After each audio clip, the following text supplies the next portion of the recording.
Libérés de leur garde à vue le 27 mars 2025, les grands-parents d'Émile Soleil attiraient l'attention des enquêteurs depuis plusieurs mois.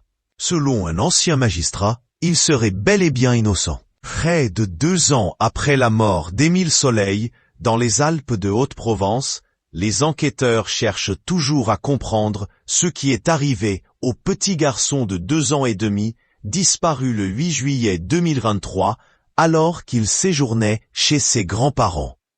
Ces derniers, ainsi que son oncle et sa tante, ont été relâchés sans suite le 27 mars 2025, après 48 heures de garde à vue. Selon l'ancien magistrat Jacques Dallest, qui a notamment travaillé sur le dossier Nordal-Lelandais, assassin de la petite Maëlys, les grands-parents sont bel et bien innocents. Dans un entretien accordé à la Provence, il estime que la piste menant à la famille peut être éliminée. Selon lui, l'hypothèse selon laquelle le petit Émile serait décédé suite à une sévère correction donnée par son grand-père ne semble pas possible.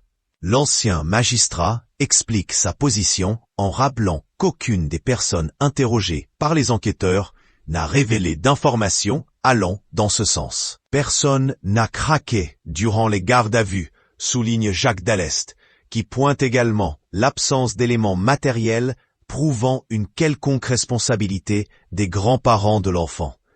La piste familiale écartée, l'ancien magistrat assure par ailleurs qu'après ces longues heures de garde à vue, et faute d'éléments nouveaux et d'aveux, les enquêteurs eux-mêmes semblent écarter la piste familiale.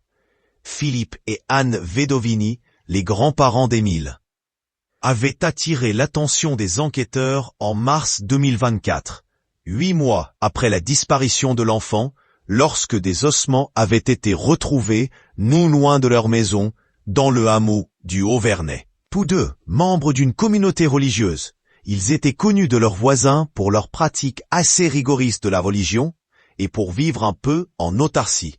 Philippe Vedovini avait par ailleurs été placé sous le statut de témoin assisté dans le cadre d'une enquête sur des soupçons de violence et d'agression sexuelle. Ces événements auraient eu lieu dans les années 1990 dans la communauté religieuse de la Sainte-Croix de Riaumont, à Liévin, dans le Pas-de-Calais, où il était chef scout.